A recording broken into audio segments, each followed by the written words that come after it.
Alors que la tension était extrêmement importante aujourd'hui à Bruxelles avec des milliers d'agriculteurs venus de toute l'Europe pour exprimer leur colère, eh bien en France, la situation est toujours aussi tendue autour de la question de la dermatose nodulaire dont on a beaucoup parlé ces derniers jours, mais aussi autour du Mercosur dont on va parler aujourd'hui et qui était au cœur de la mobilisation des agriculteurs en Belgique. Le président français Emmanuel Macron s'oppose à cet accord entre l'Union européenne et le Mercosur, un accord rejeté aussi massivement par les agriculteurs, mais il pourrait passer à l'échelle européenne. Alors de quoi s'agit-il exactement? Pourquoi ce texte est-il au cœur des tensions? On va faire un point factuel sur le sujet. Salut, c'est Hugo, j'espère que vous allez bien. On est donc parti ensemble sur YouTube et en podcast audio sur toutes les plateformes. Alors on va commencer par le commencement. Qu'est-ce que c'est que cette histoire d'accord avec le Mercosur? Déjà, qu'est-ce que c'est d'ailleurs que le Mercosur? Eh bien le Mercosur, c'est une alliance économique qui est née en 1991 en Amérique du Sud et qui regroupe aujourd'hui le Brésil, l'Argentine, l'Uruguay, le Paraguay et la Bolivie. Selon la France, ce bloc, il représente plus de 80%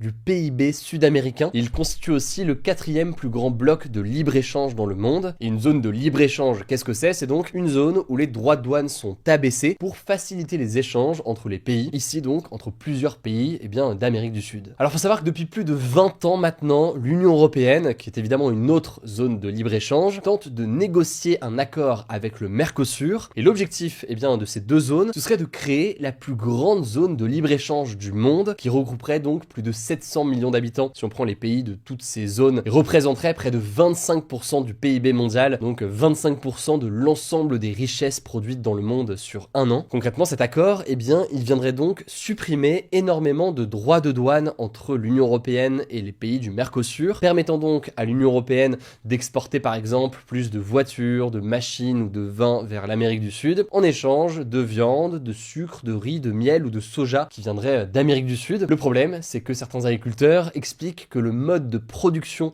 des filières agricoles et agroalimentaires du Mercosur est très différent de celui de l'Europe, et ce notamment en matière de normes environnementales et sanitaires. Les agriculteurs européens qui tirent la sonnette d'alarme depuis des années maintenant, ils estiment qu'il y a un risque de concurrence jugée déloyale face à des produits sud-américains qui seraient souvent moins chers car soumis à moins de contraintes, moins de normes, etc. Et en réalité, si on analyse la situation, en fait, avec un tel accord, d'un point de vue strictement économique, l'Union européenne pourrait potentiellement y gagner dans le secteur industriel ou encore le secteur des services. Mais certains analystes estiment que l'agriculture et l'alimentation pourraient en sortir perdantes, ce qui alimente donc forcément la frustration et la colère d'agriculteurs européens et notamment donc d'agriculteurs français. À noter par ailleurs qu'il y a aussi une crainte d'impact très important en matière d'environnement. On peut noter que certains pays et certaines organisations non gouvernementales qui luttent pour la défense de l'environnement s'inquiètent d'un tel accord. Ils estiment que c'est un impact notamment en matière de transport, puisque forcément c'est des zones qui sont éloignées. Ils craignent aussi un impact en matière de déforestation en Amérique du Sud. Alors il y a eu des négociations avec des nouveaux engagements environnementaux qui ont été pris, mais aujourd'hui les ONG doutent très fortement de l'impact réel de ces engagements. Ils estiment donc que cet accord peut avoir un impact extrêmement négatif en matière d'environnement. Donc ça c'est l'accord en tant que tel, mais maintenant qu'en est-il au niveau politique? Quel pays est pour? Quel pays est contre? Alors on peut pouvoir revenir sur absolument toutes les étapes des négociations qui ont eu lieu, mais ce qu'il faut notamment retenir, c'est un accord politique qui a été validé en décembre 2024. Alors certaines modifications sont encore possibles, mais le cœur du traité, il a donc été voté. Pour autant, attention, cet accord, il n'a pas encore été ratifié, ce qui veut donc dire qu'il n'est pas encore entré en vigueur. Si on en parle aujourd'hui, c'est parce que la présidente de la Commission européenne, Ursula von der Leyen, souhaite parapher l'accord ce samedi au Brésil avec les pays du Mercosur,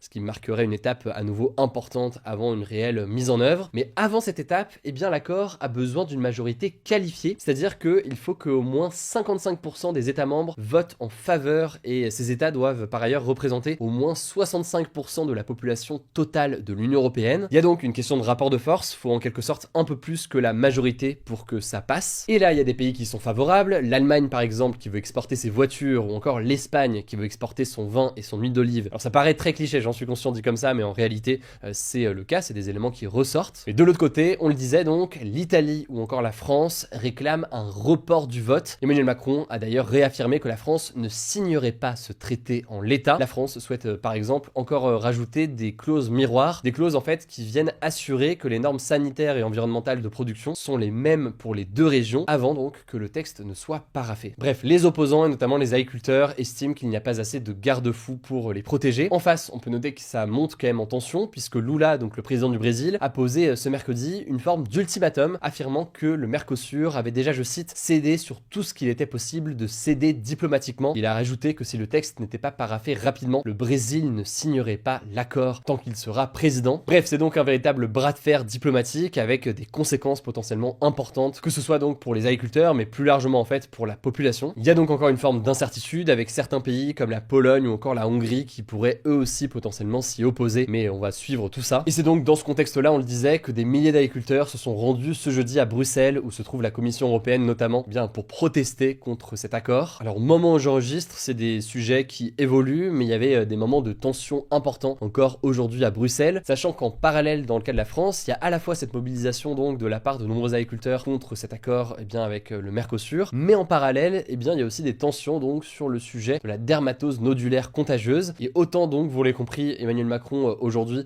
est opposé à l'accord sur le Mercosur tel qu'il est aujourd'hui, autant sur la question de la dermatose nodulaire contagieuse, il y a une vraie opposition entre certains syndicats et le gouvernement. Sur ce sujet, on en a déjà beaucoup parlé cette semaine, on va continuer à en parler évidemment dans le reste de la semaine, on fera un nouveau point dès demain. En tout cas, on va suivre l'évolution de la situation, que ce soit sur YouTube et en podcast audio sur toutes les plateformes. Je vous laisse avec Blanche pour le reste de l'actualité et je reviens juste après. Merci Hugo et bonjour à tous. On commence avec cette info. L'ex-anesthésiste Frédéric Péchier a été condamné ce jeudi à la prison à perpétuité avec 22 ans de période de sûreté, ce qui signifie qu'il restera en prison pour au minimum 22 ans sans aménagement de peine. Cet homme de 53 ans, originaire de Besançon, était jugé depuis le 8 septembre dernier devant la cour d'assises du Doubs. Il est accusé d'avoir empoisonné 30 de ses patients, dont 12 mortellement, entre 2008 et 2017. Finalement, il a donc été reconnu coupable d'avoir pollué des poches de perfusion avec des substances toxiques, donc du potassium, des anesthésiques locaux, de l'adrénaline ou encore de l'héparine, pour provoquer un arrêt cardiaque ou des hémorragies chez des patients pris en charge par ses confrères. Son objectif, selon la justice, atteindre psychologiquement des soignants avec lesquels il était en conflit et, je cite, nourrir sa soif de puissance. Lors du procès, l'un de ses anciens collègues avait également déclaré que Frédéric Péchier s'était créé un personnage de sauveur. En gros, il empoisonnait volontairement des patients pour se mettre en position d'intervenir et ainsi briller professionnellement. De son côté, Frédéric Péchier clame son innocence depuis la révélation de l'affaire. Il a déjà annoncé qu'il ferait appel de cette décision. Deuxième actu, et on en parlait déjà hier, un suspect de 22 ans a été interpellé et placé en garde à vue ce mercredi dans le cadre de la cyberattaque qui a touché le ministère de l'Intérieur la semaine dernière. En fait, dans la nuit du 11 au 12 décembre, des fichiers issus du traitement des informations judiciaires, notamment celui des personnes recherchées, ont été piratés. Un groupe de hackers avait revendiqué l'attaque, affirmant sans preuve avoir accédé aux données de plus de 16 millions de personnes, une version démentie par le ministre de l'Intérieur, Laurent Nunez. Le jeune homme interpellé est suspecté d'être à l'origine de cette attaque. Il est déjà connu des services de police pour des faits similaires en 2015, et en plus des investigations judiciaires, une autre enquête a été ouverte pour déterminer si des policiers ou des gendarmes ont commis des fautes de sécurité. Troisième actu, et ça concerne Taïwan. Les États-Unis ont approuvé ce jeudi une vente d'armes à destination du pays d'une valeur de 11,1 milliards de dollars, soit la plus importante à Taïwan depuis 2001. Cette vente, c'est aussi la deuxième à être validée depuis le retour au pouvoir de Donald Trump en janvier 2025. Elle intervient alors que la Chine, qui revendique depuis longtemps Taïwan comme faisant partie de son territoire, a accentué sa pression sur l'île. On en parle régulièrement sur cette chaîne, mais elle envoie par exemple de plus en plus souvent ses navires de guerre près du territoire. Taïwan a un statut un petit peu particulier, c'est une démocratie qui possède son propre gouvernement, ses propres lois, son armée, sa propre économie, mais qui pour autant n'est pas reconnue comme un État par l'ONU. Et pour revenir à cette annonce, il faut savoir que ça n'a pas du tout plu à la Chine. Elle a appelé ce jeudi les États-Unis à cesser immédiatement ses ventes d'armes à Taïwan, mais les États-Unis, qui ne reconnaissent d'ailleurs pas officiellement Taïwan comme un pays indépendant, restent tout de même un allié historique de Taïwan et le principal fournisseur d'armes de l'île. Quatrième actu, en République démocratique du Congo, le groupe armé M23, soutenu par le Rwanda, un pays voisin, a proposé ce mardi de retirer ses forces d'Uvira, une ville située à l'est du pays, à la demande des États-Unis. Le M23 est à l'origine de nombreuses violences contre des civils en RDC, notamment des exécutions et massacres dans la province du Nord Kivu, et il a pris le contrôle d'Uvira mercredi dernier, malgré la signature d'un accord de paix entre la République démocratique du Congo et le Rwanda à Washington DC le 4 décembre dernier. Les États-Unis avaient alors dénoncé une claire violation des accords. 3 jours plus tard, le M23 a donc proposé de se retirer, mais uniquement à certaines conditions qui rendent peu probable son exécution. Les éléments évoqués dans le communiqué du M23 font référence, je cite, au processus de paix à Doha, qui est un processus de paix parallèle à celui mené par les États-Unis, mais donc au Qatar. Il avait conduit à la signature d'une feuille de route préalable à un accord de paix en novembre dernier entre le gouvernement de la RDC et le M23. Mais cette disposition n'a jamais été respectée sur le terrain où les affrontements affrontements se sont poursuivis. On en reparlera si d'autres évolutions se présentent dans les prochains jours. 5e actu, je voulais vous parler d'une nouvelle révélation qui rappelle l'affaire de l'enfant tondu dans un foyer à Paris qui a donné lieu à une enquête pour violence volontaire. La ministre de la Santé, des Familles, de l'Autonomie et des Personnes handicapées, Stéphanie Rist, avait d'ailleurs saisi la justice. Eh bien, on a appris que 2 autres enfants, âgés de 3 et 4 ans, ont aussi été rasés dans un foyer à Paris en juillet dernier. La mère a prévenu la justice et la mairie de Paris a transmis ce mardi un signalement au parquet qui doit se prononcer sur l'ouverture ou non d'une enquête judiciaire. Selon des informations publiées par France Info, le directeur général de la fondation OVE, qui gère ce foyer, a expliqué avoir autorisé le rasage de cheveux pour empêcher la propagation de poux dans le foyer. La mère affirme avoir donné son accord pour une coupe, mais pas pour un rasage complet, alors qu'un traitement anti-poux avait déjà été appliqué. La mairie de Paris va convoquer le directeur et recevoir la famille dans la semaine et en début de semaine prochaine. Elle a précisé à l'AFP que cette affaire n'avait pas de caractère humiliant par rapport à la première affaire dont on parlait la semaine dernière. Dans tous les cas, on vous tiendra au courant. Et on termine avec cette actualité, la cérémonie des Oscars, la plus prestigieuse cérémonie de récompense du monde du cinéma, sera diffusée exclusivement sur YouTube à partir de 2029. C'est assez majeur car depuis 1976, elle était diffusée sur la chaîne américaine ABC. L'objectif est de, je cite, tirer parti de la vaste audience de YouTube selon l'Académie des Oscars qui organise la cérémonie. Depuis plusieurs années, les audiences sont en baisse. En 2025, la cérémonie a rassemblé environ 20 millions de téléspectateurs aux États-Unis et des millions d'autres dans le monde. Pour vous donner une idée, il y a une dizaine d'années, elle rassemblait près de 40 millions de personnes rien qu'aux États-Unis. Alors une fois le contrat terminé avec ABC, en 2028,